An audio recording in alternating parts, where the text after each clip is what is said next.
Memasuki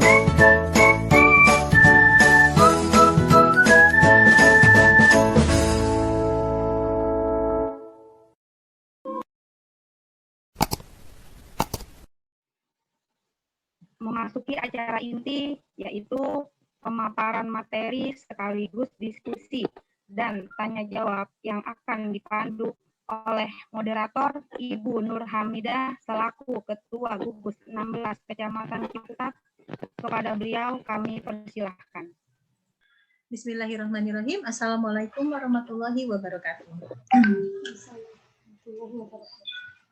Yang kami hormati Ibu Istinah SPD AUD selaku pengawas TK Kecamatan Ciputat, juga Ibu Iin Cintasi yang sudah MPD yang sudah berkenan hadir sejak pagi tadi, dan yang saya hormati juga Ibu Sri Nuryawati selaku Ketua PKG TK Kecamatan Ciputat, dan Ibu Ifat Latifah selaku Ketua IGTK Kecamatan Ciputat, serta para ketua gugus yang telah hadir dan para kepala sekolah serta teman-teman guru lainnya. Alhamdulillah kita akan mulai melaksanakan kegiatan webinar ini. Kita akan sama-sama berselancar di dunia ilmu bersama Kang Sob. Ini panggilan akrabnya Kang Sob ya. Nama aslinya sih sangat Islami, yaitu Muhammad Sobirin. Jadi orang yang sabar ya, insya Allah. Nah, narasumber kita ini perlu kita ketahui sama-sama ya teman-teman, supaya teman-teman ketika nanti mendengarkan paparan dari beliau tidak bertanya-tanya siapa sih Kang Sob ini. Terus kita kan memang jarang ketemu ya, hampir dikatakan tidak, karena wilayah kerjanya berbeda. Kang Sob ini tinggalnya sih di Cimahi ya, di Jawa Barat. Kelahiran ayah dari dua putri, Hansa Mujahidah dan Izzah Hilyah Nafisah ini lahir di Purwakarta tanggal 19 April tahun 1976. Beliau punya hobi membaca apa saja. Luar biasa, membaca itu adalah modal ya buat kita sebagai guru. Kemudian beliau juga menyukai warna biru dan coklat. Ada nggak teman-teman yang sama punya hobi senang warna biru dan coklat? Kemudian memiliki moto nikmati saja prosesnya. Masya Allah. Kalau soal nikmati proses itu, ini sebenarnya berkaitan langsung juga ya dengan kegiatan pendidikan anak-anak usia dini, bahwa dalam penilaian kegiatan anak-anak tidak melihat hasil tapi melihat prosesnya. Teman-teman jika ingin menghubungi Kang Sob, itu bisa di nomor, silakan dicatat. Siapa tahu nanti pengen juga mengundang beliau sebagai narasumber, atau siapa tahu juga ingin konsultasi terkait dengan pendidikan, silakan dicatat di nomor 0857 2201 0098. Saya ulangi, 0857 2201 0098. Ini mohon maaf ada iklan lewat yang ngamen karena posisi kami di pinggir jalan. Bagi teman-teman yang ingin menghubungi Kang Sob lewat email juga bisa, yaitu kangsob76@gmail.com. Ya. Teman-teman sekalian, suami dari Ibu Dedewati Sumiati ini ternyata memiliki pengalaman kerja yang luar biasa. Dimulai dari pengabdiannya di SMP Nurul Hikmah Ciwaruga, dilanjutkan menjadi guru SDIT Lukmanul Hakim di Bandung, lanjut menjadi kepala SDIT Lukmanul Hakim Bandung. Lalu beliau juga mengelola bidang pendidikan di yayasan sekolah yang sama, lalu menjadi kepala SD Juara Cimahi, pernah menjadi HR di Rumah Zakat, pernah juga menjadi regional head Rumah Zakat Jawa Timur, lalu menjadi general manager Rumah Mandiri Indonesia. Dan dari sejak tahun 2011 hingga sekarang beliau berkiprah di Indonesia Juara Foundation ya, jadi menjadi direktur Indonesia Juara Foundation hingga saat ini. Pernah juga menjadi direktur Yayasan Masjid Nusantara. Wah, banyak sekali ya. Lingkup kerja beliau tidak lepas dari dunia pendidikan, rumah zakat, kemudian Yayasan Masjid. Nah, insya Allah dari sisi kiprah beliau tidak diragukan lagi di dunia pendidikan. Beliau sudah memang sejak tahun Mungkin sebelum tahun 1999 ya, beliau sudah terjun di bidang pendidikan. Sekolah juara ini tersebar di seluruh Indonesia ya teman-teman. Kemarin saya sempat mengikuti kegiatan parenting yang diselenggarakan oleh sekolah juara, ada di Batam, Papua, Surabaya, Jawa Barat jelas ya ada, di Jakarta juga ada, dan di beberapa tempat lainnya. Baik, kita tidak berlama-lama karena Kang Sob sudah hadir di antara kita semua. Kita persilahkan kepada Kang Sob untuk menyampaikan paparannya terkait dengan sesuai dengan tema yang kita minta, yaitu menjadi guru TK yang asik selama masa pandemi. Silakan Kang Sob, waktu Kang Sob itu 45 menit paparan, nanti dilanjutkan dengan tanya jawab bisa sampai 15 dan 30 menit. Mas, pada beliau dipersilahkan. Baik, Assalamualaikum warahmatullahi wabarakatuh. Waalaikumsalam warahmatullahi wabarakatuh. Alhamdulillah wassalatu wassalamu ala Rasulillah wa ala alihi wa sahbihi wa mawalah. Allahumma shalli ala sayyidina Muhammadin wa ala alihi wa sahbihi ajmain, amma ba'du. Wa qala ta'ala fi kitabil karim, a'udzu billahi minasyaitonir rajim. Ya ayyuhalladzina amanu in tattaqullaha yaj'al lakum furqana wa yukaffir ankum sayyi'atikum wa yaghfir lakum wallahu dzul fadlil 'adzim. Wa qala Rasulullah sallallahu alaihi wasallam, ittaqillaha haitsu ma kunta wa atayatal hasanata tampuha wa khaliqin nas bi khuluqin hasanin. Shadaqallahul azim wa shadaqa rasul karim. Alhamdulillah Bapak Ibu, Bapaknya kayaknya nampaknya Kang Sob aja ya. Bapak sekali-kali menyapa diri sendiri. Alhamdulillah Bapak Ibu, kita pada kesempatan yang berbahagia ini, bunda-bunda guru, ibu yang sama-sama saya hormati, saya banggakan, dan kita harus bangga dengan profesi guru. Kenapa? Karena profesi guru adalah sebuah profesi yang paling dekat dengan surga. Bagaimana tidak, ketika Rasulullah SAW bersabda, ya, Ida matabna Adam in qata'alahu amalahu ya illa bisalasin. Jadi jika meninggal anak Adam itu bentar, ini ada feedback ya saya gitu. Oke. Jika meninggal anak Adam maka terputus semua amalnya kecuali 3. Yang pertama adalah sedekah jariah. Apa yang disedekahkan oleh guru setiap hari? Ilmunya, kasih sayangnya, perhatiannya. Jadi itu yang kemudian kita sedekahkan setiap hari. Jadi saat kita mengajar, saat kita mendidik, bismillah, itu adalah sedekah jariah kita. Tapi Kang Sob, saya dibayar. Sebanyak apapun orang tua membayar kita tidak akan pernah mampu untuk membayar keikhlasan kita, membayar perhatian kita, membayar kasih sayang kita saat mendidik anak-anak kita. Itu adalah sedekah jariah kita. Kemudian yang kedua adalah ilmu yang bermanfaat.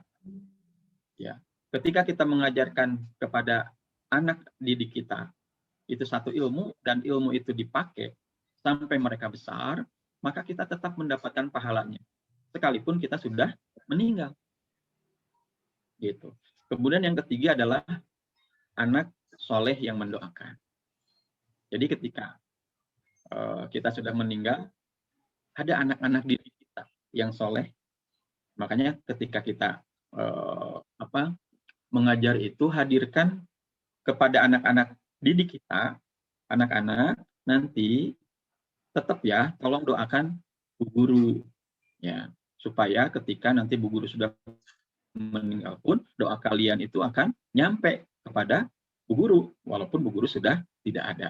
Sehingga mereka terngiang-ngiang, sehingga mereka kemudian ingat untuk mendoakan kita. Profesi apa coba yang lebih dekat dengan ungkapan Rasulullah itu? Hanya guru menurut saya. Makanya teman-teman sekalian yang berbahagia, kita pada kesempatan yang berbahagia ini temanya Cihuy ya, temanya Cihuy ya. Menjadi guru TK yang asik selama pandemi. Nah, yang asik itu seperti apa gitu? Apakah seperti sebuah lagu? Sik asik, jadi guru. Oh jadi guru ya. Sik asik, mengajar anak. Sik asik. Nah, apakah itu? Kita lihat ya. Sebenarnya saya tidak terbiasa mengisi 45 menit Teh Mida. Biasanya Kang Sob kalau mengisi itu bisa sekian atau 2 hari. Ya. Tapi nggak apa-apa, ini karena sharing motivasi, mungkin materi-materi yang Sob sampaikan lebih ke how to motivate, ya, bagaimana memotivasi teman-teman setelah ulang tahun kita. Ulang tahun apa, Kang Sob? Ulang tahun pandemi, ya. Ulang tahun pandemi kita sudah 1 tahun, ya. Dan saya yakin bahwa semuanya sekarang sudah lebih siap. Dalam artian lebih siap itu karena memang mau tidak mau, suka tidak suka, kita hadir di sebuah training yang Allah sediakan. Training yang kalau biasanya kita mau ikut training itu kan pertama daftar dulu, setelah daftar kemudian bayar, ya. Hanya orang-orang yang daftar dan bayarlah yang kemudian bisa ikut training yang bagus, ya. Tetapi ini mah kita tidak daftar, tidak bayar, di training sama Allah oleh pandemi ini. Makanya betul tadi kata ibu-ibu yang memberikan sambutan itu, saya lupa lagi, mohon maaf. Itu kita ambil positifnya saja, gitu. Selama 1 tahun PJJ ini, pembelajaran jarak jauh, BDR, serial BDR, Kang Sob adakan di Juara TV itu, Bahagia di Rumah. Itu insya Allah setiap 2 pekan, mangga kalau mau join, mau gabung di channel Juara TV, insya Allah materinya kita siapkan yang berkualitas. Apa yang sudah kita dapatkan? Saatnya sekarang ibu-ibu atau bunda silakan mencatat di chat hal positif apa yang bunda dapatkan selama pandemi dalam konteks pendidikan. Silakan ditulis. Oh, Kang Sob, saya nambah apa? Berat badan, tulis. Gitu. Oh, Kang Sob, saya nambah apa? Nambah anak, tulis. Itu yang positif-positif. Jadi kita akan lihat sebesar apakah, ya, pemikiran positif kita dibandingkan dengan perasaan-perasaan negatif kita. Oke, kita lihat belum ada yang ngechat. Kang Sob nantikan. Ya, oke. Menambah pengetahuan tentang ilmu digital. Wah, ini dari Ibu Mila. Mangga, terus yang lain, pengetahuan. Dituntut untuk lebih kreatif dalam model pembelajaran, keren. Kemudian, mana? Jangan mengandalkan yang lain nulis, ya. Jadi ada seorang raja. Seorang raja, dia ngumpulin rakyatnya. Sambil nunggu yang nulis, ya. Nanti dibacakan sama Kang Sob. Raja itu kemudian mengatakan, aku ingin kalian mengisi tong ini dengan segelas kecil madu saja. Setiap orang harus mengisi tong ini dengan segelas madu. Gelasnya gelas kecil gitu. Kemudian masyarakat itu, ya, ternyata masyarakat itu berpikirnya sama. Ya, berpikirnya sama. Pembelajaran yang sekreatif mungkin, guru jadi lebih berpikir out of the box, memilih metode yang tepat dan menarik pada saat mengajar, pada saat Zoom dengan murid, keren. Oke, ya. Jadi lebih dekat dengan siswa karena selama pandemi cara mengajar bukan pendekatan personal, jadi merasa pentingnya kebersamaan bersama anak-anak didik, jadi lebih kreatif, keren. Lebih bisa menggali bagaimana metode yang tepat, cakep. Kayak pantun aja cakep. Oke. Nah, keesokan harinya ketika tong dibuka, ternyata isinya bukan madu. Ternyata isinya semuanya air. Kenapa? Karena setiap orang berpikir yang lain ngisi madu. Kalau saya ngisi segelas kecil air nggak akan kelihatan. Gitu. Tapi kalau semuanya berpikir begitu, maka isi dari tong itu adalah air, bukan madu. Makanya saya senang sekali di sini lagi pada ngisi madu nih. Gitu, nggak ngisi air. Kalau nggak ngisi air itu berarti yang nggak ngisi. Membuat pembelajaran sentra dari aplikasi, kuis, Google Form, hubungan dengan orang tua murid lebih dekat.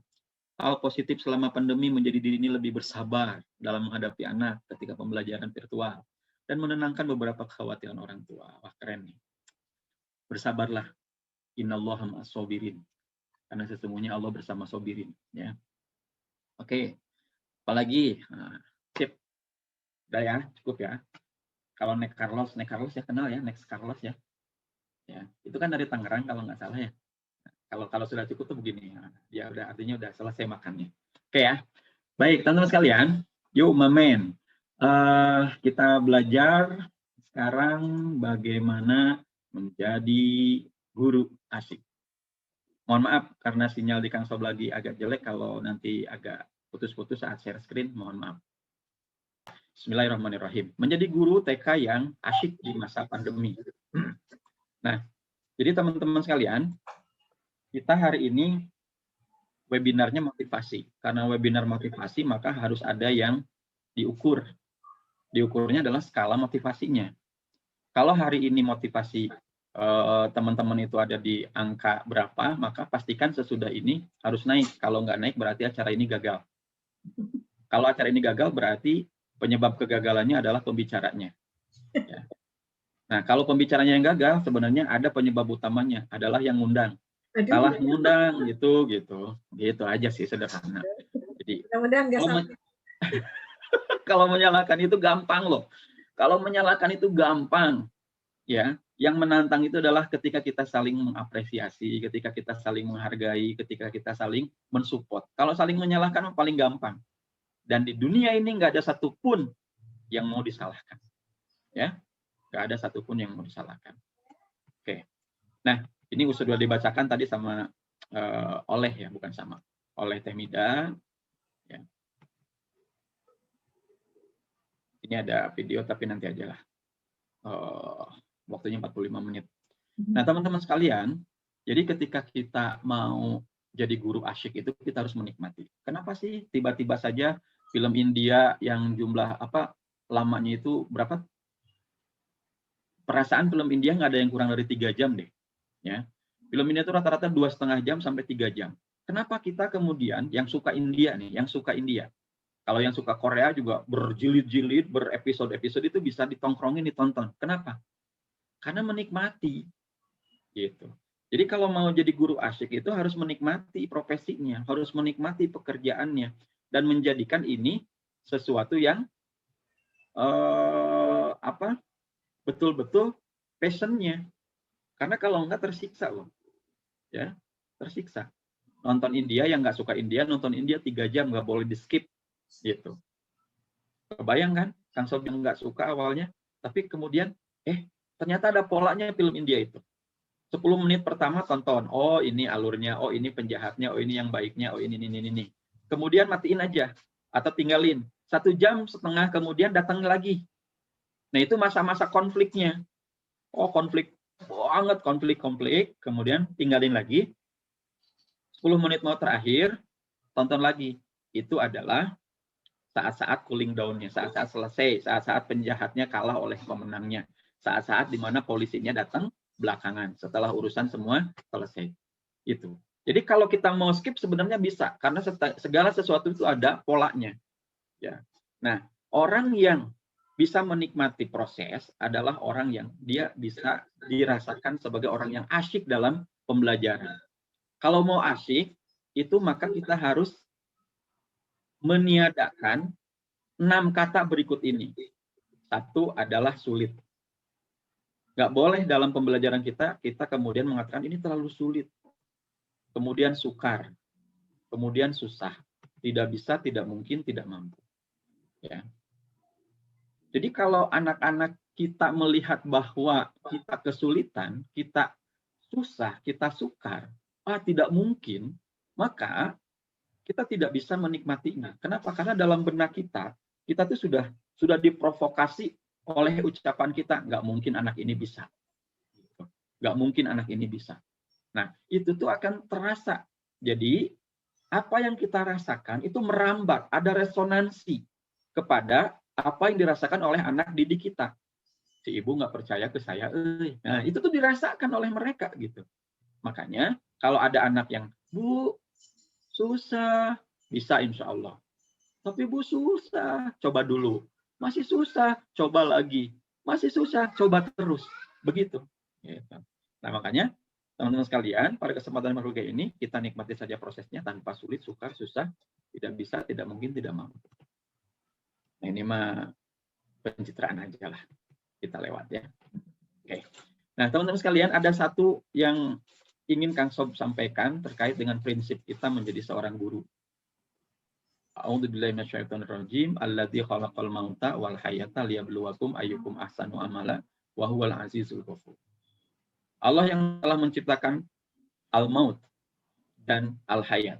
Al-maut itu kematian, al-hayat itu kehidupan. Jadi Allah menciptakan segala sesuatu dari ketiadaan. Al-maut. Kaifa takfuruna billahi wa kuntum amwata fa ahyakum. Tsumma yumitukum, tsumma yuhyikum, tsumma ilaihi turja'un. Jadi kita yang asalnya tiada, kemudian Allah ciptakan.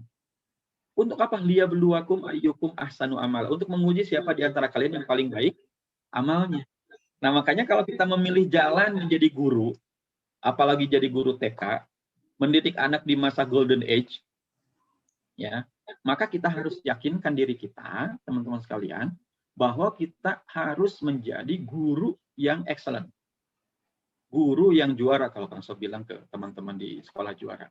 Ya, ada 19 sekolah juara se-Indonesia tadi disampaikan oleh Teh Mida ya, dari Batam, Pekanbaru sampai ke Jayapura. Ya. Guru yang juara. Jadi jangan ngasal. Tapi harus betul-betul mengeksplorasi diri kita, mengeluarkan semua kekuatan kita agar apa? Agar kita menjadi ahsanu amal, hamba-hamba Allah yang betul-betul mengeluarkan semua potensi yang kita miliki. Nah, kemudian kita rumusnya 3. Menikmati proses itu. 1, yakin. 2, memantaskan diri. 3, siap dengan hasil. Oke, walaupun tidak terdengar, coba ucapkan. 1, yakin. Yakin. Coba. Ya. 2, memantaskan diri. Memantaskan diri. 3, siap dengan hasil. Siap dengan hasil. Oke. Jadi sayang. 1, yakin. 2, memantaskan diri. 3, siap dengan hasil. 1, yakin. 2, memantaskan diri. 3, siap dengan hasil. Ini framework belajar hari ini. Ya. Jadi, kita tidak akan pernah bisa termotivasi kalau tidak yakin bahwa menjadi guru adalah cara cepat dan cara tepat masuk surga. Kita tidak akan pernah bisa termotivasi. Apalagi kalau menjadi guru yang pragmatis. Kang Sob, sudahlah. Sekarang mah kita mah buka-bukaan aja. Jujur, jadi guru tuh apain sih? Selain kalau bukan nyari gaji, Bu, gaji mah kecil. Selalu gaji mah kecil. Karena yang besar mah gajah. Gitu. Jadi, jangan jadi orang pragmatis, jadilah orang idealis. Kenapa? Karena ketika jadi pragmatis gajinya segitu, jadi orang idealis gajinya juga segitu. Ya nggak? Nah, mendingan dengan gaji segitu jadi orang idealis sehingga kemudian ada nilai plus di hadapan siapa? Di hadapan Allah. Al-Khaliq, pencipta kita. Bukan di hadapan manusia. Di hadapan manusia mungkin kita nggak pernah ke capture, nggak pernah ke sorot, nggak pernah ke sebut nama kita. Tapi di hadapan Allah bisa jadi nama kita tuh begitu harum. Kenapa? Karena kita termotivasi. Karena kita yakin. Dan kita kemudian memantaskan diri kita, dan sesudah itu kita siap dengan hasil. Nah, nih, yakin, memantaskan diri, siap dengan hasil. 1, yakin. 2, memantaskan diri, siap dengan hasil. Oke, kita masuk apa yang harus kita yakini. Ya. Apa yang harus kita yakini? Yang pertama, life is competition. Hidup adalah kompetisi. Lihat tuh, ada yang ninju ya, gitu kan. Kemudian ada yang berlari, memutuskan pita sebagai simbol juaranya. Ada tarik tambang. Oke. Silakan dituliskan teman-teman sekalian di chat apa bedanya antara perlombaan dengan pertandingan. Karena kompetisi itu hanya 2. 1 perlombaan, 2 pertandingan. Apa bedanya? Nanti Teh Mida akan menyiapkan hadiah spesial. Pulsa 5.000. Siap Kang Sob. Oh. Kalau Teh Mida nggak mau dari saya. Kalau ada. Ada tuh. Apa bedanya pertandingan dengan perlombaan? Ayo.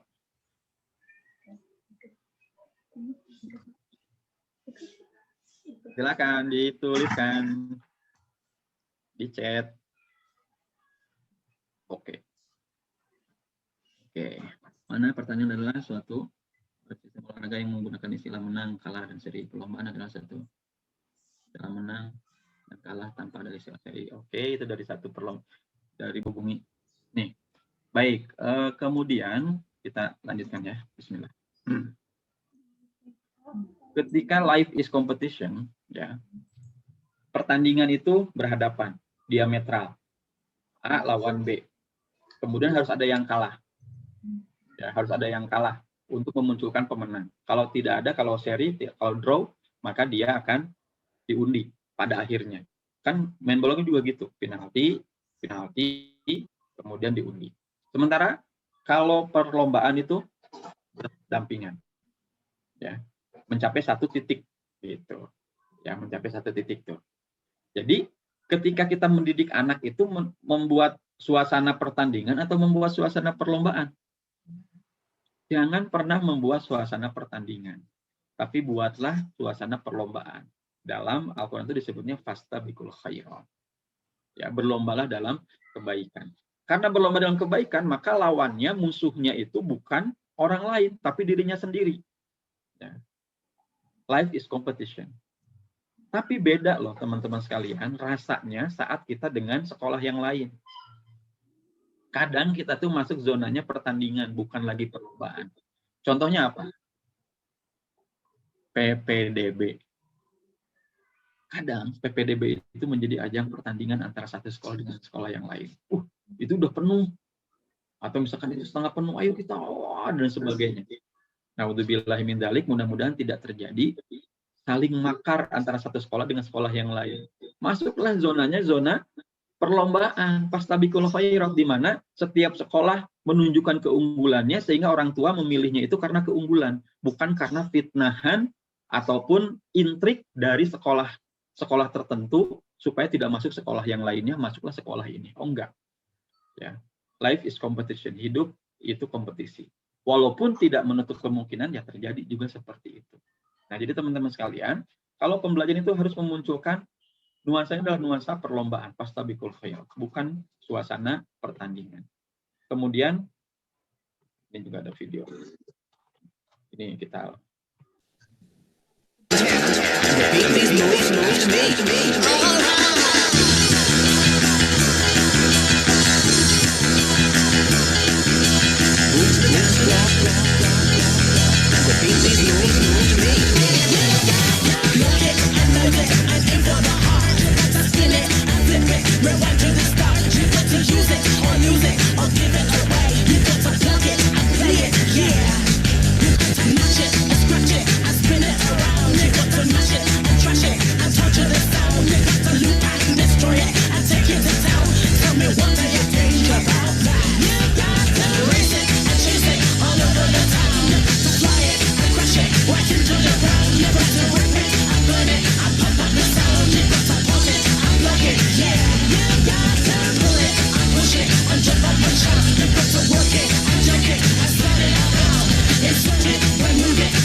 people itu termasuk kita.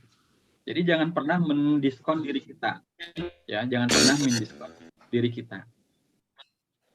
Aku mah ada apa atuh? Kaos kaki logor oge di karetan, gitu kan? Aku mah ada apa atuh? Bagaikan bubuk rengginang terserak di lantai, gitu kan? Aku mah ada. Oh enggak. Ketika satu huruf itu kita ajarkan kepada anak didik kita dan anak didik kita tahu huruf tersebut A, B, C, sampai Z, ketika mereka bisa membaca dari huruf, suku kata, kemudian kata, jadi kalimat, paragraf, jadi sebuah buku, membaca sebuah buku, dan mereka kemudian mengamalkannya, itu bukan aku mah ndak apa-apa. Itu adalah sebuah hal yang sangat besar dalam kehidupan seseorang. Jadi jangan pernah mendiskon diri kita. Ya. Sekali kita mendiskon diri kita, maka selamanya kita akan memandang diri kita itu nggak ada apa-apanya, rendah. Itu rendah diri. Bedakan dengan rendah hati. Tawadhu adalah rendah hati, bukan rendah diri. Tidak boleh kemudian kita mencaci maki diri kita sendiri dengan menganggap bahwa kita nggak punya kontribusi apapun dalam kehidupan. Justru kita memberikan kontribusi yang amat sangat besar. Sehingga teman-teman sekalian, kalau kita kemudian belajar, bagaimana Anda melihat pekerjaan? Ya, sebagai guru TK. Ya. Apakah kita melihatnya sebagai job, as a job, sebagai sebuah pekerjaan, atau karir, atau calling? Kalau kita memandang keberadaan kita di sekolah ini sebagai job, maka kita sedang mengerjakan skenario orang lain. Ya, kalau Anda guru, maka Anda sedang berada di skenario kepala sekolah. Tolong ya Bu ya, sekarang ngajarnya di bintang besar, atau ngajarnya di bintang kecil. Tolong Bu, sekarang ngajar ini aja. Kemudian kalau ada kesalahan diingatkan, kalau masih salah dimarahi, kalau masih salah dikasih ST, SP, dan lain sebagainya. Ada konsekuensi-konsekuensinya. Kenapa? Karena kita tidak bisa berekspresi menurut diri kita sendiri kalau kita sedang kerja itu. Apalagi kalau kita kerjanya di sekolah yang sekolah itu swasta, punya perorangan. Yes, yayasan. Tapi yayasan itu kan suka ada. Itu yayasan punya siapa? Kecuali Indonesia Juara lah. Yayasan itu ada yang punya. Kalau Indonesia Juara itu bebas banget. Nanti setelah Kang Sob siapa yang mau menggantikan, silakan. Gitu. Tapi kalau yayasan ada, oh yayasan ini mah punya Bu Haji ini, Pak Haji itu, gitu. Maka kalau ada yang nggak srek dengan Bu Haji dan Pak Haji tadi, siap-siap aja kita mendapatkan treatment. Dan bisa jadi treatmentnya itu tidak sesuai dengan keinginan kita, tidak sesuai dengan harapan kita. Makanya kita sedang mengerjakan skenario orang lain, dan hasilnya atau resultnya adalah hanya sekedar survival.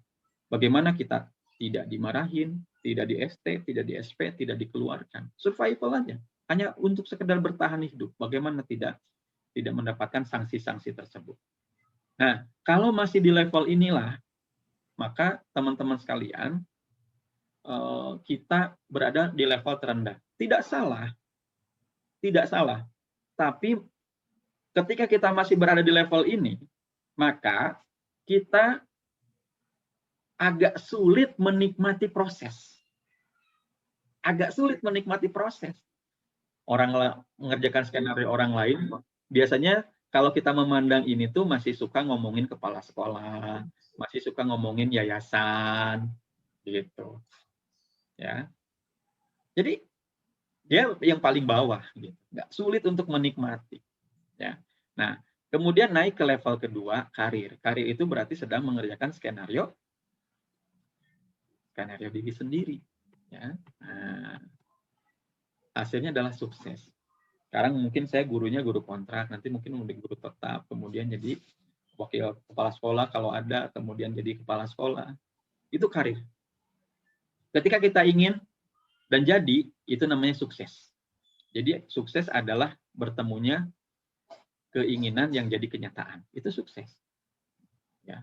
Dalam semua lini kehidupan, kalau apa yang diinginkan tercapai itu sukses.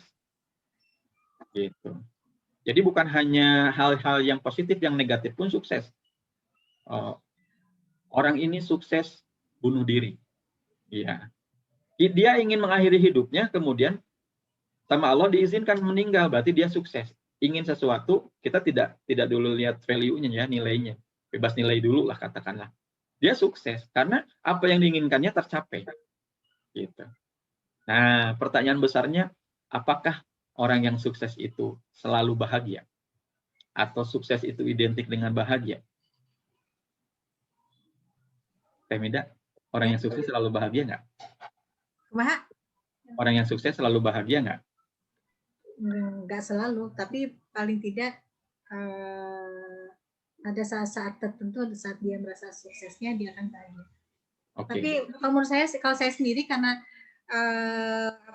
merasakan ya bahwa ketika kita melakukan skenario untuk diri sendiri, kalaupun ketika menghadapi kegagalan, ada sesuatu yang kita dapat gitu.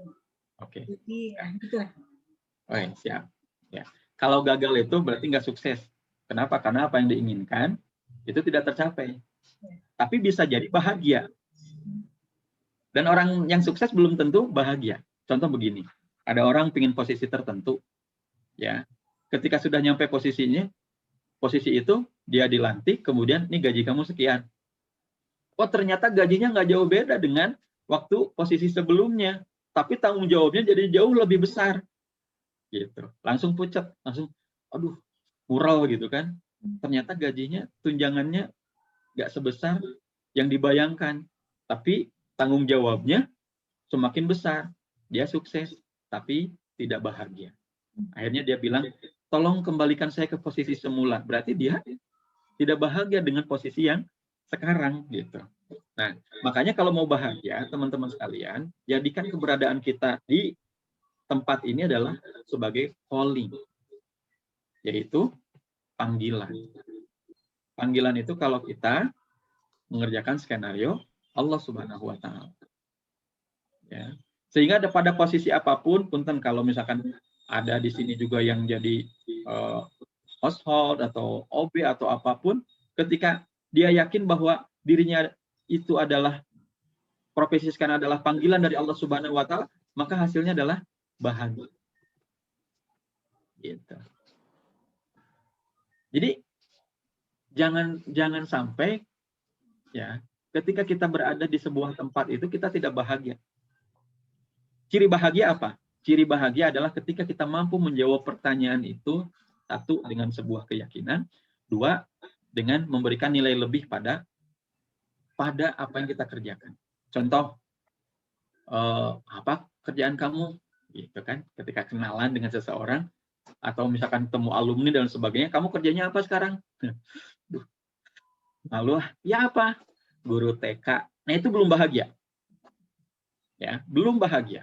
Kenapa? Karena masih minder, malu, gitu kan. Tapi kalau bahagia itu, kamu sekarang di mana? Oh, aku tuh ya sedang mencetak para pemimpin masa depan. Emang di mana dinas kamu? Aku dinas di TK yang paling baik di kota aku. Gitu. Jadi kelihatan bahagia itu dipancarkan gitu, bukan disembunyikan. Ya. Tapi Kang Sob kita harus tawadu yang tidak pada tempatnya. Menurut Kang Sob sih harusnya ketika ada yang nanya profesi itu kita jawab, saya guru TK. Emang kenapa? Saya bangga jadi guru TK loh. Jangan mana gitu dong. Kalau ada yang merendahkan langsung kita marahin. Wah itu boleh lah. Karena kita bahagia gitu. Menjadi skenario Allah Subhanahu wa Ta'ala. Sekarang tanya diri kita masing-masing, angkat tangan kanannya. Silakan angkat tangan kanan semua. Ya. Angkat tangan, ibu-ibu silakan. Semuanya angkat tangan kanannya. Putar-putar. Masih ada yang belum angkat tangan. Angkat tangan kanan sana. Angkat tangan kanannya. Putar yang kencang. Ya, kayak apa? Miss Universe gitu ya. Oke, yang diputar kayak gini. Oke. Sudah? Putar. Kemudian tempelkan ke dagu kita, jangan dilepas. Tempelkan ke dagu kita, jangan dilepas. Tempelkan ke dagu kita, jangan dilepas. Tempelkan ke dagu kita, jangan dilepas. Tempelkan ke dagu kita, jangan dilepas. Masih ada tuh. Tempelkan ke dagu kita, jangan dilepas. Tempelkan ke dagu kita, jangan dilepas. Oke. Berapa kali Kang So bilang dagu? Banyak ya, tapi nggak apa-apa. Bagi yang dagunya pindah ke sini ya nggak apa-apa. Sekali-kali dagu di sini. Jadi janggotnya dari sini nanti kalau cowok. Oke. Nah, jadi teman-teman sekalian, ya bahagialah dengan skenario Allah Subhanahu wa Ta'ala. Yakinlah bahwa kita adalah guru juara. Yakinlah bahwa kita adalah guru yang asyik. Yakinlah bahwa murid kita adalah murid juara dan sekolah kita adalah sekolah juara. Kalau kita tidak punya keyakinan itu, maka kita tidak akan pernah bisa bahagia berada di sini. Ya. Filosofi yang harus ditinggalkan adalah filosofi atuda. Di Tangerang nggak tahu nih, berlaku nggak Teh Mida? Bahasa Sunda. Kemudian berlaku, masih ada yang Sunda juga. Iya. Atuda pandemi, nah, gitu kan. Atuda PJJ, atuda teu aya kuota, atuda gitu kan. Jadi selalu mengatakan itu tapi kan sekarang masih pandemi, tapi kan kuota makin mahal, tapi kan terus. Nah, ini harus disilang. Ya.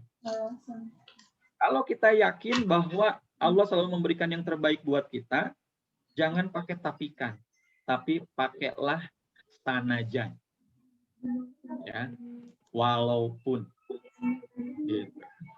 Walaupun kondisinya pandemi, tapi saya insya Allah akan jadi orang yang kreatif. Walaupun kondisinya begini, tapi saya akan terus berusaha. Gitu. Walaupun menambah jam pelajaran, nah itu dia. Walaupun saya harus tidur lebih larut karena memeriksa dan mengontak orang tua. Walaupun. Itu yang akan membuat kita menjadi seorang guru juara. Ya. Kalau kita hadirkan itu terlalu banyak tapi kan, yang terjadi adalah apa? Yang terjadi kita selalu mentolerir kesalahan, kelemahan, dan kita mentolerir apa? Kita mentolerir ketidaksempurnaan. Padahal di tengah ketidaksempurnaan tadi kita bisa menambahkan satu hal baru menjadi sempurna. Oke. Terakhir, teman-teman sekalian, dari sisi yakin, yakinlah bahwa di dunia ini tidak ada jaminan. Yang ada hanyalah peluang. Ini gambar apa? Gambar apa Teh Mida ini? Katanya ular ya, ular mau nangkap, mau makan burung. Mau nangkap burung. Ada yang dijamin nggak? Misalkan dijamin tuh si burungnya selamat. Dijamin tuh ularnya dapat burungnya. Enggak. Ada yang menjamin nggak? Enggak sampai terjadi. Enggak ada sampai terjadi, betul. Jadi sampai si burung itu ada di cengkraman mulut ular itu belum bisa kita jamin. Bahkan sudah di dalam mulut pun belum tentu ketelan. Gitu. Bagi si burung masih ada peluang dia untuk lepas. Karena masih ada jarak antara dirinya dengan ular tersebut. Bagi si ular masih ada peluang untuk mendapatkan burung tersebut agar dia bisa melanjutkan kehidupannya. Gitu. Jadi dua-duanya punya peluang. Apakah kita berada sebagai posisi kita sebagai burung, posisi kita sebagai ular, itu bukan urusan kita, itu mah urusan Allah Subhanahu wa taala. Tapi sebagai burung, secepat-cepatnya kita terbang, sebagai ular, secepat-cepatnya kita caplok. Gitu. Itulah yang dimaksud dengan di dunia ini tidak ada jaminan. Jadi, tidak ada jaminan anak kiai jadi kiai. Tidak ada jaminan lulusan IKIP kemudian jadi guru yang hebat. Tapi memperbesar peluang. Termasuk tidak ada jaminan seorang guru itu mudah masuk surga. Tetapi memperbesar peluang kita. Gitu. Memperbesar peluang kita masuk surga. Sehingga dengan begitu, teman-teman sekalian, yuk kita pantaskan diri kita untuk menjadi guru yang asyik. Pertama dengan jangan pernah menyerah untuk memantaskan diri. Karena bisa jadi, ya saat kita menyerah itulah sebenarnya saat paling dekat kita dengan tujuan. Makanya kalau kemudian ada apa istilahnya tuh, ada guru yang belum berhasil juga mengintervensi seorang anak supaya anak itu berkembang, maka kemudian jangan pernah menyerah. Karena saat menyerah itulah bisa jadi saat yang paling dekat dengan si anak untuk berhasil. Terus aja, coba lagi, ya, coba terus, coba dulu, coba lagi, coba terus, coba dulu, coba lagi, coba terus. Nah, ketika kita menjadi guru yang asyik, teman-teman sekalian, maka asyik itu adalah singkatan.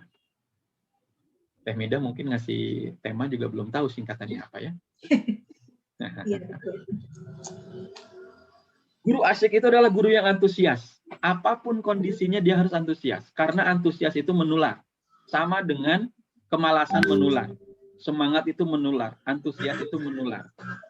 Makanya teman-teman sekalian, ketika kita menjadi guru yang asyik, pastikan setiap kita mengajar, baik tatap muka ataupun online, kita itu antusias. Jangan apa kabar anak-anak? Udah lelah ya, PJJ ya. Sama, ibu juga capek, bete, otok. Gimana anak mau semangat, gurunya aja kayak gitu. Pokoknya harus antusias. Ketika ditanya oleh Kang Sob, apa kabar hari ini? Maka jawablah, alhamdulillah, luar biasa, tetap semangat, fresh, Allahu Akbar, yes. Begitu. Ya, kemalasan itu menular, antusias juga menular. Jadi ketika kita hadir ke anak-anak, itu menular. Saya masih punya anak TK, mau masuk SD. Saya senang sekali dengan guru anak saya itu. Setiap ketemu itu luar biasa. Apa kabar Iza, Hilya, Nafisa? Itu kata guru saya, kata guru anak saya. Gitu. Jadi selalu senyum, selalu semangat gitu. Ya, apa kabar Ija? Kelihatan banget. Enggak. Ya, padahal dia tuh ya namanya juga dari huruf I, pasti sudah dari A dulu gitu kan sampai ke huruf I. Dia datengin satu-satu, tapi subhanallah gitu. Antusiasmenya itu tidak pernah turun. Sehingga itu menurun atau menular kepada anak didik kita. Ya, anak didik kita juga akan antusias. Gitu. Kemudian S-nya adalah sabar. Nah, kenapa harus sabar? Karena kita sedang memainkan proses. Ya. Barang siapa yang terburu-buru memetik hasilnya atau ingin segera menikmati hasilnya padahal prosesnya belum sempurna, maka bersiaplah dia mendapatkan sesuatu yang tidak baik.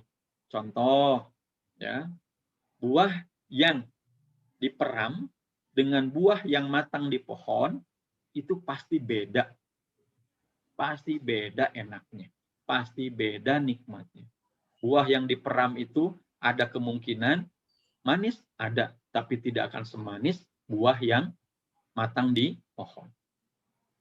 Maka kita harus bersabar. Bahkan seorang kiai dari Mesir mengatakan bahwa pendidikan itu adalah menjalankan proses dan bersabar dengan prosesnya. Barang siapa yang ingin segera memetik buah dari proses pendidikan ini, maka bersiaplah mendapatkan buah yang asam, buah yang masam. Ya. Buah yang tidak matang itu tidak terlalu enak untuk dikecuali oleh orang tertentu. Orang-orang yang itu adalah buah atau mangga muda. Ya. Coba sekarang kita simulasi gitu ya, teman-teman. Ambil tangan kirinya, tangan kiri seperti ini, semuanya tolong tangan kiri, ya, kedepankan, ya. Kemudian ambil sebutir mangga muda, ambil sebutir mangga muda, diambil dari meja, sebutir aja, jangan sebutir aja, simpen di sini, ya.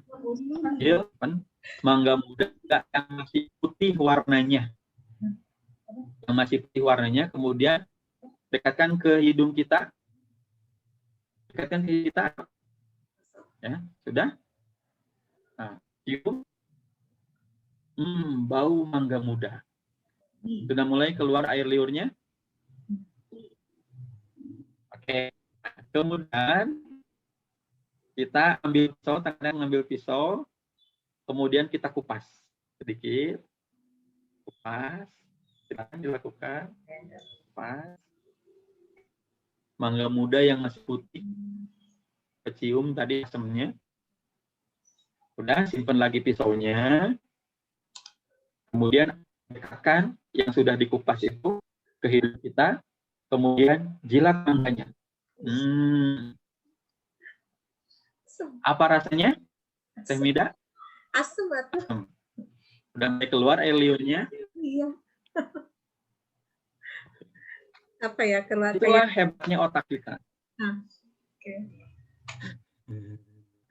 Ya, itulah hebatnya otak kita. Ya. Mangganya nggak ada, pisaunya nggak ada. Makanya berhati-hati dengan Qayyim al-Jauziyah, berhati-hati dengan lintasan pikiran kita. Lintasan pikiran kita itu bisa menjadi sebuah realita. Dia akan menjadi ucapan kita. Hati-hati dengan ucapan kita karena dia akan menjadi perbuatan kita. Dengan perbuatan kita karena dia akan menjadi kebiasaan kita. Hati-hati dengan kebiasaan kita karena dia akan menjadi karakter kita. Dan hati-hati dengan karakter kita karena dia akan menjadi masa depan kita. Maka lintasan pikiran yang kemudian itu hadir dari hati dan dari akal kita, itu harus di-manage sejak kecil. Maka sabar menjadi bagian yang harus kita depankan. Jadi kalau jadi guru tuh harus sabar. Kalau nggak mau sabar, jangan jadi guru. Kunci jadi guru tuh sabar. Karena dia yang menjalankan proses. Ya.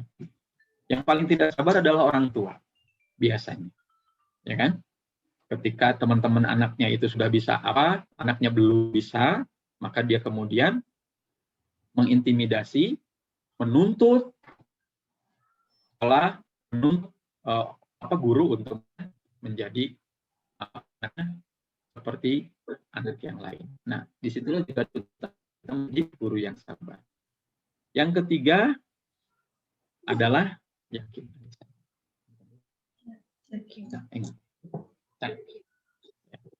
Ya. Kita memiliki keyakinan yang tadi bahwa yakin kita adalah guru yang hebat, anak-anak kita adalah anak-anak yang hebat, setiap anak adalah unik, dan sekolah tempat kita mengabdi adalah sekolah yang hebat. Ya. Kemudian yang keempat, asyik itu adalah I-nya inovatif. Jangan pernah berhenti membuka atau membuat sesuatu yang baru supaya kita bisa menghadapi semua kesulitan itu seperti seorang selancar. Hari ini kita berada tsunami corona. Tsunami corona. Tsunami itu hanya bisa ditanggulangi dengan dua hal. Pertama, menyelam sedalam-dalamnya. Yang kedua, berselancar di atasnya. Berselancar di atasnya, kita harus memiliki inovasi. Dan yang terakhir, K-nya adalah kompeten. Jadi, teman-teman sekalian, guru adalah ini. Antusias, sabar, yakin, inovatif, kompeten. Bagaimana kemudian ketika kita betul menjadi guru yang asik, jangan pernah kehilangan ruh ini. Ya. Jangan pernah kehilangan ruh antusias, sabar, ruh kinan, inovatif, dan kompeten.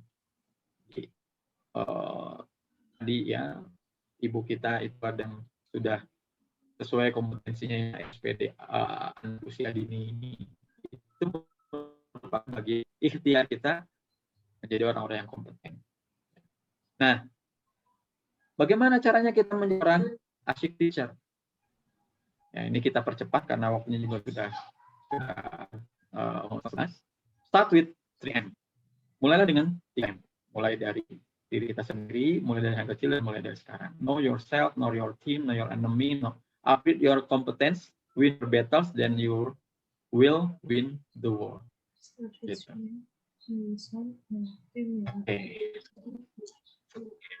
Nah, self, ini bagian yang penting. Aku diri, aku ideal, aku sosial. Aku dirinya kita itu sangat dipengaruhi oleh aku sosial. Tapi yang paling mempengaruhi kita harusnya adalah value kita, nilai kita. Jika sekolah punya visi misi, itu adalah aku ideal kita saat jadi guru.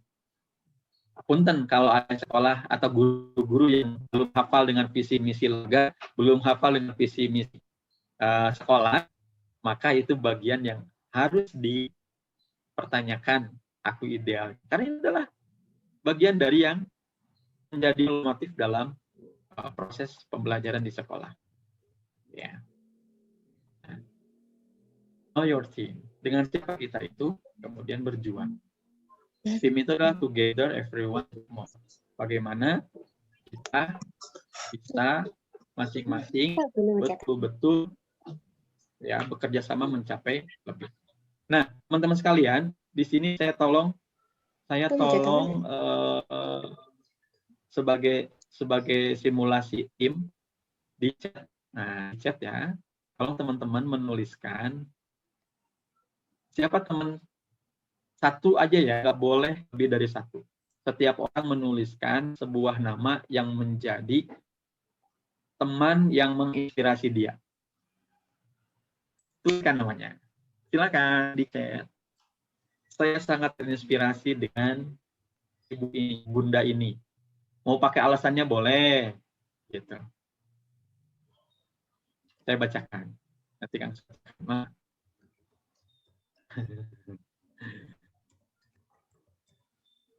Instruksinya jelas ya. Saya terinspirasi oleh bunda ini karena, ayo, jangan ngasih air, kasihlah madu. Walaupun nggak ada pulsa 25.000. Ayo, ayo, ayo.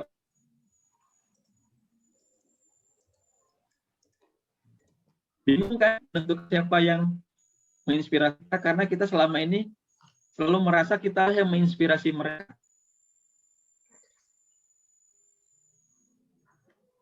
Saya harapkan semuanya bisa menuliskan.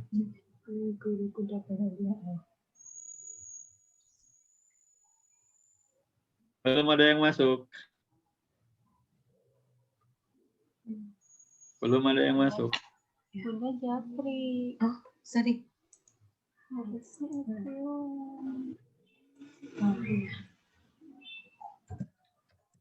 Ini faktor jaringan juga. Ada? Faktor jaringan juga, Kang. Ini beberapa mengeluh. Oh, oke. Temida terinspirasi Bu Katri. Oke, luar biasa. Terima kasih Temida sudah mengapresiasi saudaranya. Yang lain, maka saya banyak terinspirasi dengan Bunda Aisyah dalam tim saya. Ayo. Inspirasi adalah Bunda Mida. Beliau mengajak dalam kebaikan. Oke. Kemudian saya menginspirasi dari semua rekan saya. Oh, ini biasanya orangnya cari aman. Kalau mau nyebutin nama, itu orang cari aman. Yang menginspirasi adalah Ibu Amini. Wah, ini dari Bu Iva. Ayo yang lain. Ayo, ayo. Nah, saya sedikit Ibu Isnunarti, kepala sekolah, karena beliau sangat sabar, telaten, loyal, mantap. Ayo, ayo, ayo. Bunda Siti Mariam, kata Bu Retna, kepala sekolah karena selalu bersemangat. Ini kepala sekolah ini jadi inspirator bagi timnya. Tapi kepala sekolah harus nulis seperti seperti Temida tadi, ya. Siapa yang menginspirasinya? Ayo.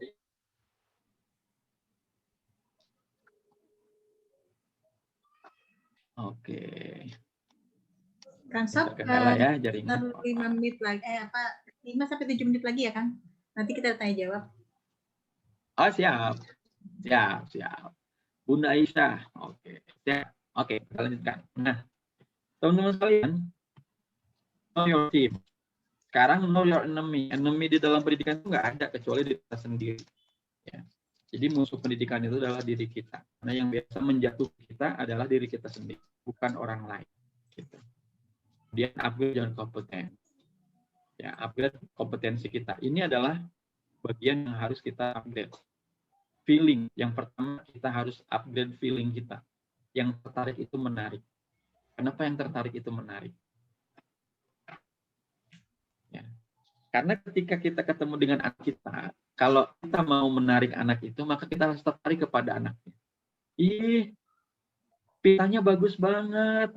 Maksudnya anak itu melihat ke dirinya, kemudian dia mengatakan, Ibu guru tertarik dengan pita saya. Gitu. Ibu guru itu baik banget ya. Itu ya, yang tertarik itu menarik. Kemudian kompetensi kita apa yang harus ditingkatkan? Listening kita, mendengarkan kita. Kemudian reading, membaca kita, writing, menulis kita, serving. Ya, serve atau melayani ini yang harus kemudian kita atau servicing ya, kita melayani itu harus ditingkatkan. Karena kalau kita tidak mampu melayani dengan sebaik-baiknya, maka sekolah kita tidak akan terpilih oleh orang tua dan alias tidak ada repeat order. adalah teaching. Ini paling penting, bagaimana kita membuat persiapan, kemudian kita mendelivernya. Hari ini Kang Sob khusus digital mastery, ya. Bagaimana kita mau belajar digital, dan biasanya guru-guru mereka sekarang, guru-guru muda, mereka sudah native sekali dengan digital. Nah, bagaimana kemudian itu bisa dimanfaatkan dengan pembelajaran dan impressing. Bagaimana kemudian kita bisa selain mendeliver juga kita bisa menghargai. Okay. Nah, ada satu sebenarnya di Kang Sob yang bisa Teh Mida atau teman-teman juga bisa kita kerjasama. Mungkin semua guru TK ada berapa di Tangsel, kita coba kita bikin platform quantum teaching untuk guru-guru TK. Masalah dana dan sebagainya berapanya kita bisa obrol lah. Tapi yang pasti, kenapa sih Tangsel itu kemudian Kang Sob ingin sharing tentang quantum teaching?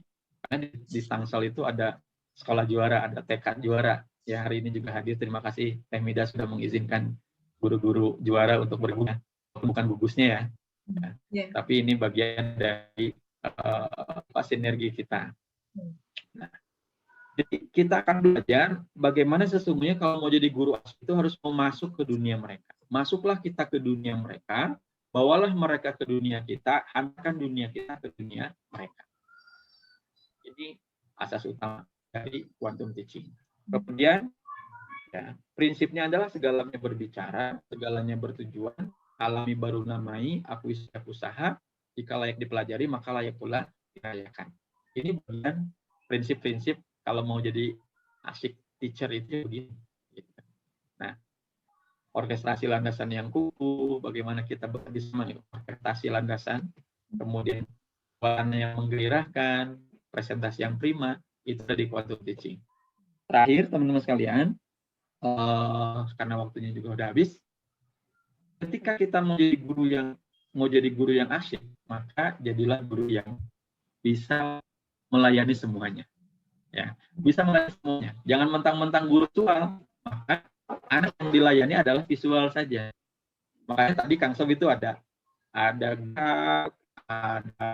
tampilan visualisasi yang bagus, kemudian kita ada gerak dan suara diperhatikan karena memang layani semua guru di sini supaya merasa saya sedang belajar gitu. Jangan sampai karena Kang Sob visual misalnya hanya melayani yang visual, Kang Sob kinestetik hanya melayani yang kinestetik, Kang Sob auditory hanya melayani yang sebagai guru itu harus aktif. Enggak, itu kan guru banget. Kalau guru itu sekalipun visual, dia belajar jadi guru auditori, dia belajar jadi guru kinestetik. Nah, modal terbesar hari ini adalah digital mastery. Bagaimana kita kemudian bisa menguasai digital. Win your battles, then you will win the war. Maksudnya, pertempuran kita hari ini, setiap hari, itu akan menangkan peperangan. Peperangannya kapan? Saat kita lulus. Gitu. Selesai, maka kita memenangkan peperangan kita. Anak kita masuk ke sekolah jenjang berikutnya sesuai dengan keinginan dari orang tua. Yang terakhir, siap dengan hasil. Nah, ini gambar apa ya? Ada yang bisa nebak? Prajurit sedang berperang. Prajuritnya sedang berperang. Hah? Lagi berperang atau bertempur ya? Internetnya. Ya.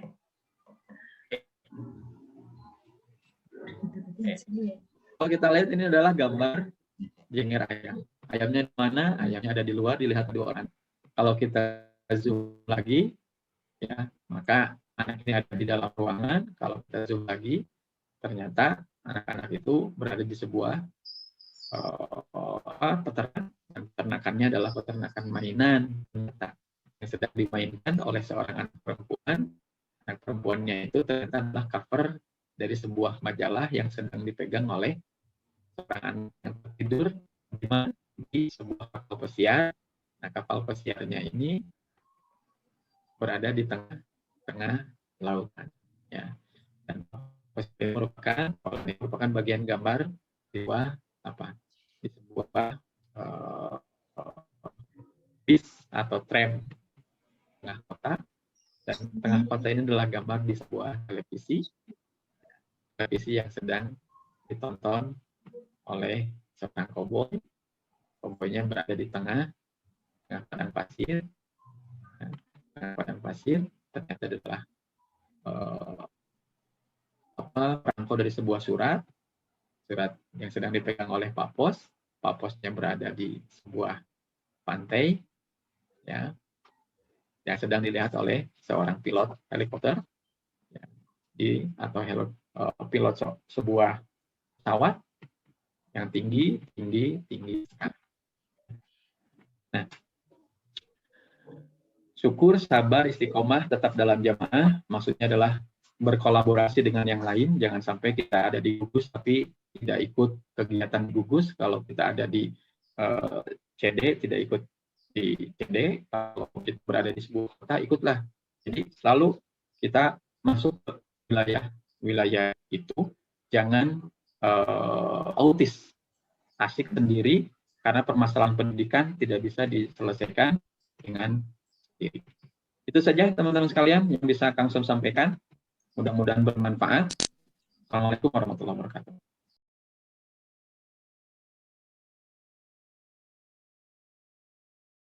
Baik. Terima kasih Temida. Ini pertanyaan trigger bagus banget.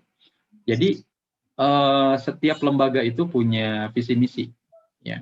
Setiap lembaga punya visi misi, dan setiap lembaga itu ada orang yang berhimpun di dalamnya.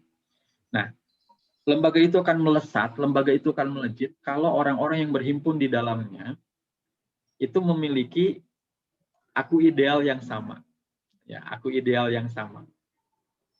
Tapi kalau aku diri yang dikedepankan, misalnya, aku ini orangnya cuek loh, aku mau cuek aja. Aku ini orangnya banyak ngomong loh, aku jadi banyak ngomong aja. Aku ini. Jadi aku dirinya yang dikedepankan saat berinteraksi dengan yang lain, maka hampir bisa dipastikan lembaga itu tidak akan mencapai goals-nya. Kenapa? Karena masing-masing punya cara untuk mencapainya. Padahal cara mencapai goals lembaga itu adalah dengan sama-sama menyatukan kekuatan yang berserak di aku diri dengan aku sosial, itu menjadi aku ideal. Nah, kalau aku sosial apa? Aku sosial adalah aku menurut orang lain. Makanya kenapa tadi Kang Som nanya, siapa yang mengapresiasi temannya. Nah, nanti respon yang diterima oleh temannya itu, yang diapresiasi, apakah itu sesuai nggak dengan dirinya? Oh, kata teman-teman saya tuh telaten, kata teman-teman saya tuh ulet, kata teman-teman saya tuh, itu akan menjadi feedback bagi kita. Makanya ada, kalau kita belajar Johari Windows kan, ya, Johari Windows, ya, bagaimana kemudian kita menurut diri kita menurut orang lain, dibagi kemudian jadi 4 Windows itu ya, jadi kayak jendela gitu. Ya, kalau kita tahu, orang lain tahu, berarti adalah open space gitu. Kalau aku tahu, orang lain tidak tahu, berarti itu hidden space gitu. Tapi kalau aku tidak tahu, orang lain itu tahu, berarti itu blind space. Maksudnya, kok orang lain ngomong ini sih saya nggak tahu, nah itu blind kita, berarti kita buta. Nah, kemudian ada kita tidak tahu, ya, orang lain juga tidak tahu, itu sesuatu yang tidak usah kita bincangkan. Jadi yang kita perbesar adalah bagaimana kita memperbesar open space kita, ya, dan betul-betul membuat orang lain itu bisa mengetahui kita sesuai dengan apa adanya. Tapi kalau orang lain, tadi Teh Mida ya, kalau orang lain memandang kita salah, ya, itu nggak apa-apa. Kalau aku dirinya kuat. Tapi problemnya, tantangannya, aku diri ini kuat di laki-laki. Aku sosial kuat di perempuan. Makanya perempuan itu kenapa di rumahnya kalau tidak ada cermin tersiksa? Karena dia sangat memperhatikan apa yang dilihat orang lain terhadap dirinya. Benar banget. Gitu. Jadi lamun ngaca teh teu cukup di hiji, lamun ngenteng teh nggak cukup di satu cermin, yang kecil dulu. Oh, nih. Nah, habis itu kemudian kalau wajah udah selesai di cermin yang kecil, kemudian mulai ke bawah cermin besar gitu. Karena dia sangat memperhatikan apa kata orang, itu aku sosial loh gitu. Ketika keluar dari rumah, lihat juga di cermin di kaca rumah sendiri, rumah orang kacanya dulu takut ya. Kan secara tidak sadar kalau Zoom juga ibu-ibu mah banyaknya ada benerin kerudung tuh. Gitu kan? Benerin kerudung apa gitu. Kenapa? Karena takut kelihatan tidak perfect di hadapan orang lain. Itu mah menunjukkan bahwa aku sosial ibu-ibu itu lebih kuat daripada aku dirinya. Gitu. Sementara para cowok, para suami misalkannya, aku dirinya kuat banget. Abi, jangan pakai baju itu tuh. Biarin aja, kenapa gitu? Nyewa nggak nyambung, ya biarin aja. Gitu kan. Aku diri laki-laki itu lebih kuat dibandingkan dengan aku dirinya ibu-ibu. Ya, makanya hati-hati aku sosial ibu guru TK itu lebih kuat, sehingga itu harus diimbangi dengan apa? Aku idealnya. Makanya kenapa aku ideal? Karena seragam di setiap lembaga itu ada aturan seragamnya. Jilbabnya tidak boleh kemudian roknya, kemudian apanya. Masing-masing kan beda-beda. Itu yang menunjukkan aku idealnya. Jadi ketika kita masuk lembaga, ikutilah aku idealnya. Insya Allah nggak akan jadi masalah. Tapi kalau kita masih bertahan dengan aku diri, udah jelas nggak boleh pakai celana panjang. Jadi guru TK di TK ini mah harus pakai rok, misalkan. Dia pakai celana panjang, aku dirinya kuat. Gimana aku aja, pasti kan semprit. Itulah yang disebut dengan aku diri, aku sosial, aku ideal. Nah, berlaku untuk semuanya, teman-teman sekalian. Kita harus tahu persis yang menjadi sumber spirit kita itu apa. Ya, yang menjadi sumber spirit kita itu apa? Artinya, kita jadikan itu sebagai SPBU-nya. Kita jadikan itu sebagai chargernya. Kan al-iman yazid wa yanqus ya. Iman itu naik dan turun. Nah, ketika kita lagi turun, kita harus tahu persis bagaimana cara menaikkannya. Menaikkannya itu adalah dengan sesuatu yang membuat kita semangat. Saya tanya balik, apa yang membuat ibu-ibu semangat? Baca buku. Tadi termasuk Bu Lina itu menjawabnya adalah baca buku. Nah, makanya kalau sudah mulai terasa menurun, bacalah buku. Sehingga kemudian naik lagi. Artinya, teman-teman sekalian, kita harus tahu persis sumber spirit kita itu apa. Bisa jadi kemudian saya semangat kalau saya gendong anak. Atau digendong abinya. Ya pokoknya apapun lah ya. Saya semangat kalau masak. Saya semangat kalau ini. Makanya kalau mulai bete dan sebagainya, maka dekati sumber semangat tadi. Gitu. Saya akan semangat kalau saya ketemu seseorang. Ini orang itu. Saya semangat kalau saya infak lah. Gitu. Jadi gitu. Dan jangan lupakan bahwa sumber semangat juga ada di lingkungan kita. Makanya berjamaahlah. Kenapa tadi Kang Sob nulis berjamaah? Karena spirit kita itu ada di saudara kita. Semangat kita ada di saudara kita. Kenapa? Kita harus istilahnya itu tahu persis siapa sahabat sejati kita. Yang kalau kita cerita, sesudah itu kita semangat. Datengin dia, semangat lagi. Semangat lagi. Terakhir, dari Kang Sob, jika kita sudah mulai berpikir mau berhenti, maka ingat kembali untuk apa kita mulai. Kang Sob ulang ya. Jika kita sudah mulai berpikir untuk berhenti, maka ingat kembali untuk apa kita mulai. Ingat lagi aja hadis yang tadi, idza matabna adam in qata'alahu amaluhu, gitu kan? Jika meninggal anak Adam terputus amalnya kecuali 3. Oh iya, saya nggak boleh bete, saya nggak boleh down, saya harus tetap bersemangat karena ini ceritanya bukan hanya ngajar anak, ini ceritanya mengejar surga saya. Bukan hanya ngajar anak, tapi mengejar surga saya. Insya Allah, kalau kita kembalikan, kita akan semangat. Wallahu a'lam bishawab. Oke, jadi orang tua yang seperti ini dia disebut dengan orang tua posesif.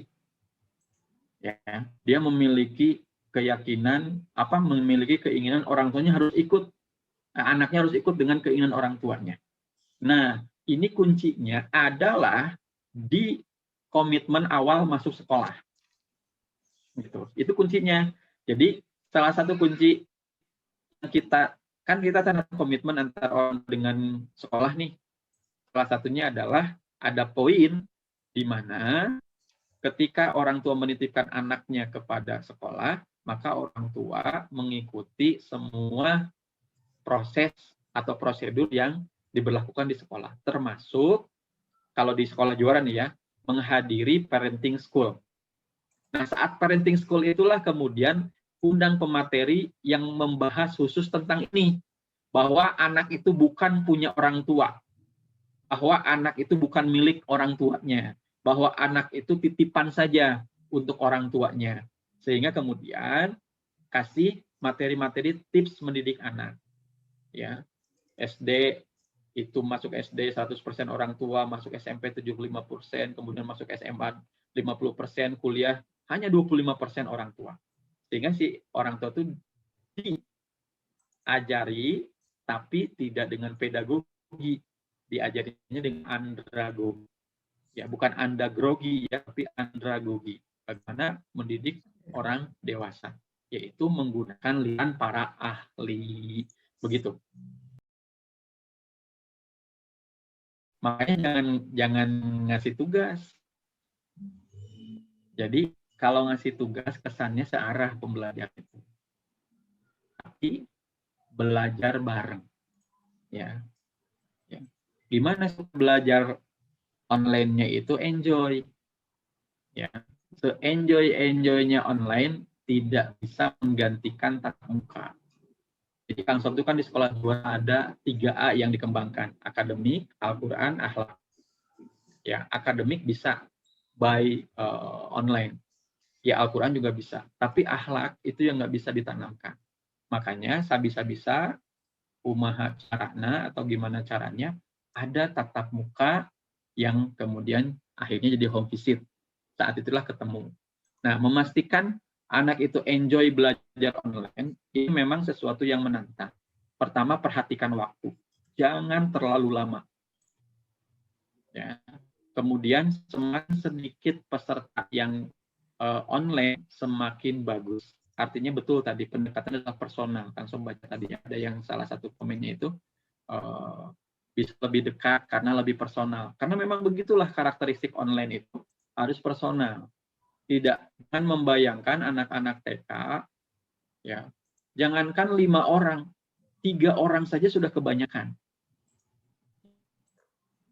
Idealnya sih 2, ya idealnya 2. Karena anak TK apalagi bintang kecil ataupun TKA itu orientasi belajarnya masih pendek, kemudian juga suka membandingkan.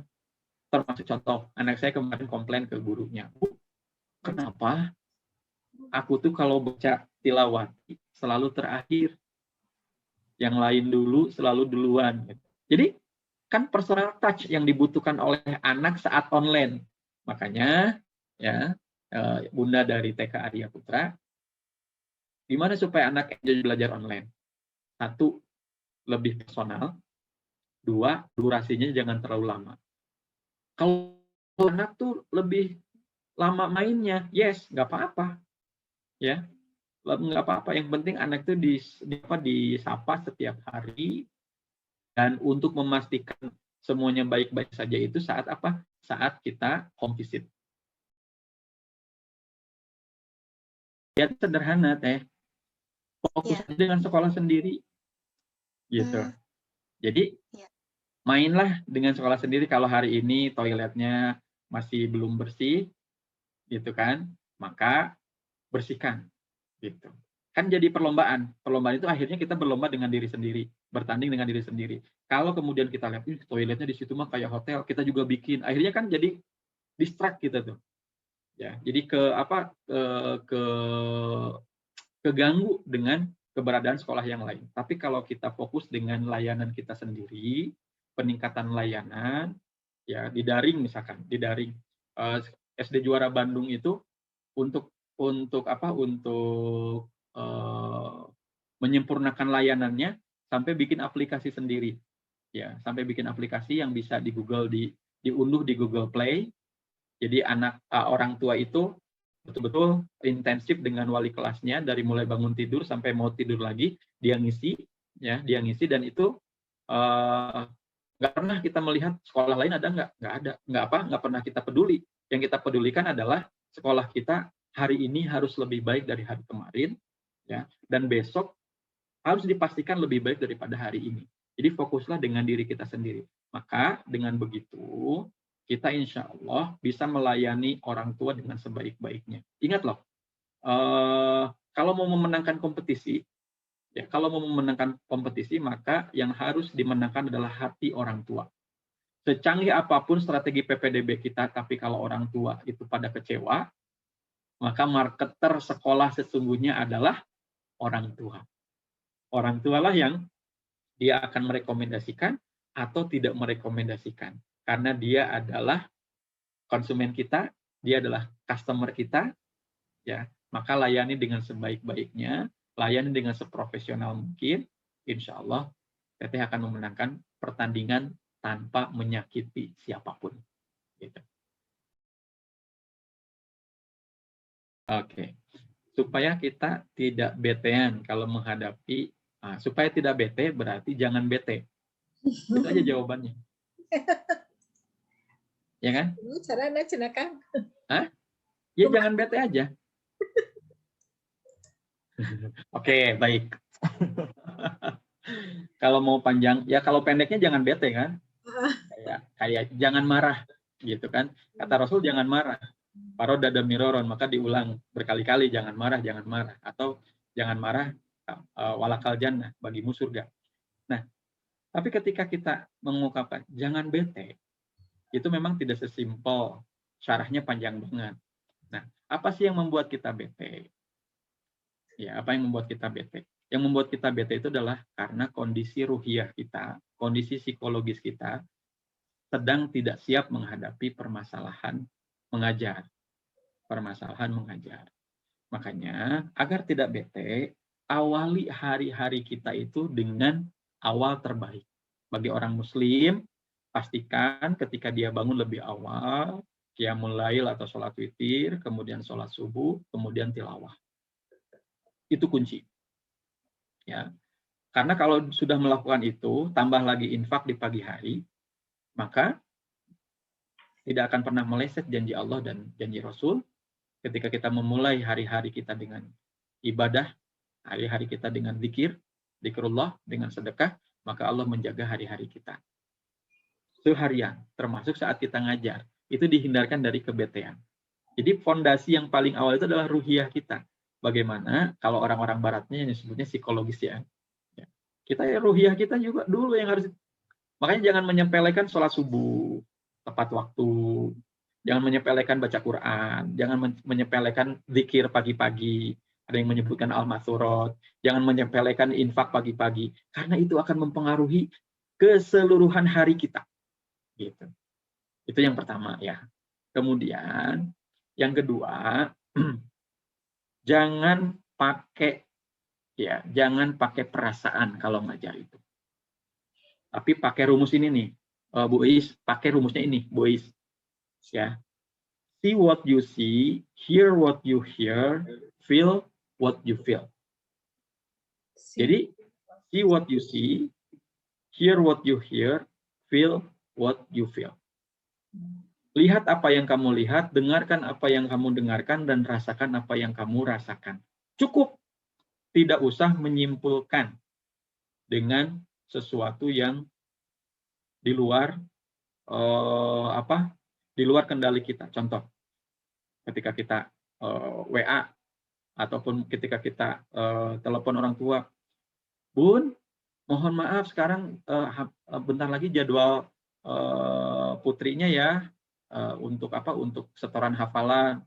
Kemudian orang tuanya menjawab ya, gitu. Ya, gitu. Tutup aja.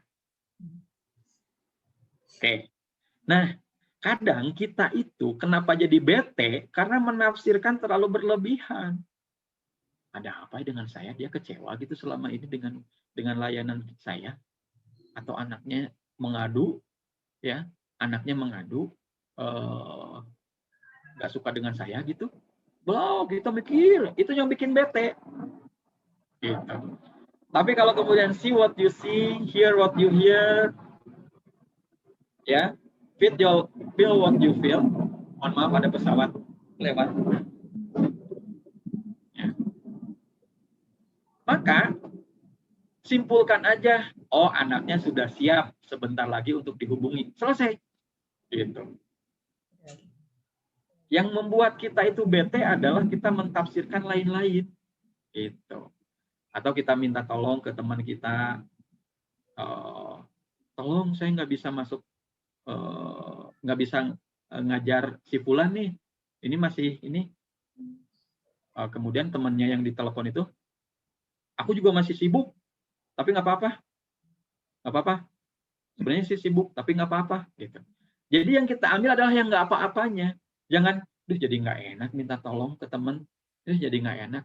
Ya dia udah bilang nggak apa-apa, itu aja yang kita terima. See what you see, hear what you hear, kita dengar nggak apa-apa. Ya udah gitu. Kadang kita itu selalu seringnya, bukan selalu ya, seringnya itu mentafsirkan dengan versi kita gitu. Padahal kalau mau mentafsirkan ya tabayun aja. Nggak ngerepotin? Enggak gitu. Nggak usah nanya gitu. Kalau mau meyakinkan baru, nggak ngerepotin kan? Enggak. Enggak, sebenarnya emang enggak gitu. Nah, enggaknya kok gitu ya? Enggaknya itu yang kita dengar sebenarnya, enggak ngerepotin, ya udah selesai. Kalaupun dia ngerasa direpotin dan sebagainya, dia udah ngejelasin enggak gitu. Tapi Kang Sob, saya tuh jadi nggak enak. Nah, itulah masalah kita. Kita tuh selalu mentafsirkan lebih dari semestinya. Makanya see what you see, hear what you hear, feel what you feel. Itu jawabannya. Siap. Terima kasih, Ibu. Jadi, ketika Kang Sob baca pendidikan di Finlandia, itu per 15 menit jeda, Bu. Jadi, guru ngajar 15 menit, jeda istirahat 5 menit. Lanjutin lagi. Gitu. 15 menit, jeda 5 menit. Jadi, kalau kita punya 60 menit, jedanya itu 3 kali. Ya. 4 kali dengan jeda panjang. Antara mungkin pelajaran dengan pelajaran yang lain. Nah, jadi video call juga atau Zoom juga dengan anak-anak kita itu sebaiknya tidak lebih dari 15 menit. Kalau klasikal. Ya. Kalau klasikal. Kenapa? Karena kalau klasikal terlalu panjang tuh daya tangkap anak-anak, apalagi anak-anak kita yang kinestetik. Ya, saya ada pengalaman lucu. Anak saya yang kecil ini, dia kinestetik. Hobinya main. Dan karena tahu dia hobinya main, ya ketika dia minta main, ya kasih aja main. Gitu. Nggak dilarang, tapi dibatasi, diatur. Ada regulasi. Ya. Jadi ketika wisudaan, dia naik kelas dari TKA ke TKB. Ya, TKB-nya yang lulus, wisuda. Gitu. Pakai Zoom. Tahun kemarin itu. Ya, pakai Zoom. Itu baru duduk 10 menit, nonton, temennya yang apa, dan sebagainya. Ayah, aku main aja ya. Kenapa, Dek? Apaan, nggak rame, cuma nonton doang. Dia orangnya hobi ditonton, bukan nonton gitu. Ya udah nggak apa-apa, aku ganti baju ya, ya sok aja. Saya minta maaf aja ke gurunya. Gitu. Jadi, itu kita juga harus memfasilitasi loh, anak-anak yang seperti itu. Nggak bisa lama di depan kamera, maka idealnya Bunda kalau anak-anak kita itu ya 15 menit itu udah lama sebenarnya untuk anak-anak kita. Kalaupun mau 15 menit jeda, kemudian sesudah itu ada sesi kedua. Jadi biar anaknya main dulu, kemudian telepon lagi, Zoom lagi. Ya, kalau pendekatannya individu, kalau pendekatannya klasikal tidak disarankan untuk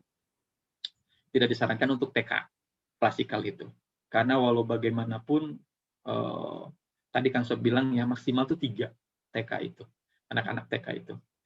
Kalau bahasa Jermannya Moal Kageroh. Ya, kalau lebih dari 3. Kak Gero artinya tidak bisa dikelola, Bu Ibu. Roaming. Nggak bisa dikelola. Iya. Gitu. Kecuali kita memang minta tolong kepada orang tuanya mendampingi. Tapi itu akan menurunkan nilai akan menurunkan nilai bergening sekolah di hadapan orang tua. Kan saya udah bayar ke sekolah, ngapain juga saya harus nongkrongin, nemenin, gitu kan. Sekarang yang menjadi apa istilahnya tuh, yang menjadi isu hangat itu adalah harusnya sekolah bayar orang tua dong, karena yang ngajarin anak-anak di sekolah itu kan orang tua murid, gitu. Nah makanya Kang Sob sih ke teman-teman di Sekolah Juara, gimana caranya peran orang tua itu tidak terlalu dominan, ya tadi mengatur waktu. Kalau di TK Juara nanti mungkin Teh Nia bisa cerita, ya, memperbanyak home visit. Kalau TK itu nggak bisa tanpa tatap muka, ya, home visit. Kemudian ketika Zoom dan online itu tidak boleh lebih dari 15 menit supaya anaknya juga bisa fokus. Yang penting itu semua anak terlayani secara individu, ya, 15 menit cukup. Allah alam. Ini ada ungkapan, ini Kang Sob ya. Kang Sob aja ini mah pemikiran kontemplasi bergelut di dunia pendidikan 20 tahun ya. Jangan mengharapkan hasil yang sempurna dari proses yang tidak sempurna.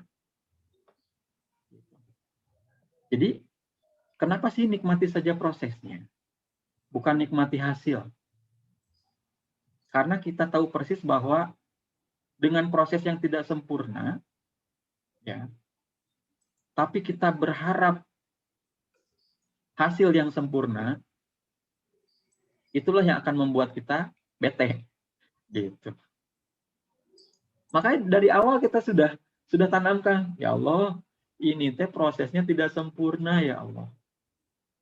Maka semoga Engkau berikan hasil yang mendekati sempurna, mendekati loh, bukan sempurna. Karena ketika kita berharap hasil yang sempurna dari sebuah proses yang sempurna, itulah yang membuat kita kecewa. Ya, itulah yang membuat kita kecewa. Gimana mau sempurna, orang tuanya aja nggak kurang mendukung, itu sudah menguatkan ketidaksempurnaan proses. Ya kan? Gimana mau sempurna ketika video call loplok jaringannya? Gimana mau sempurna? Jadi kita sebagai pendidik, ingat kaidahnya tadi, nikmati saja prosesnya, yakin, memantaskan diri, siap dengan hasil. Nah, siap dengan hasil itu termasuk juga dengan hasil yang tidak sempurna untuk saat ini. Kita siap aja dengan hasil yang tidak sempurna. Yang penting kita punya standar minimal. Contoh, standar minimalnya, kalau saya sih sederhana, anak saya udah bisa baca di TKB ini, selesai, itu aja. Baca huruf Latin, baca qiraati, udah selesai. Tapi Kang Sob, gimana anak ini belum terbiasa sholat, belum terbiasa apa, punten banget. Ketika anak terbiasa di masa kecil di TK-nya, itu juga belum menjamin dia itu di masa yang akan datangnya akan seperti itu. Karena apa? Karena setiap anak punya momentum ya. Setiap anak punya momentum. Maksudnya kita pastikan membekali anak itu dengan yang sangat fundamental. Tanamkan bahwa sholat itu wajib, itu cukup. Ketika sampai anak itu memang belum terbiasa dan sebagainya, itu nggak apa-apa. Karena anak yang sudah terbiasa pun, misalkan dia di sekolahnya di SDIT, SMP-nya di SMP IT, masuk SMA-nya, SMA umum, hilang tuh kebiasaan. SMP IT dia hafal berapa juz, masuk SMA yang tidak kondusif, hilang tuh. Jadi sesungguhnya, mau tidak mau, suka tidak suka, ya Bunda, ataupun Bunda sekalian, kita ini hanya supporting system sekolah itu. Hanya supporting system saja. Karena pendidik utamanya, pemeran utamanya adalah orang tua. Gitu. Sehingga menutup kajian kita pada kesempatan yang berbahagia ini, kita nikmati saja prosesnya dengan yakin, memantaskan diri, siap dengan hasil, dan jangan mengharap hasil yang sempurna dari proses yang tidak sempurna. Demikian Teh.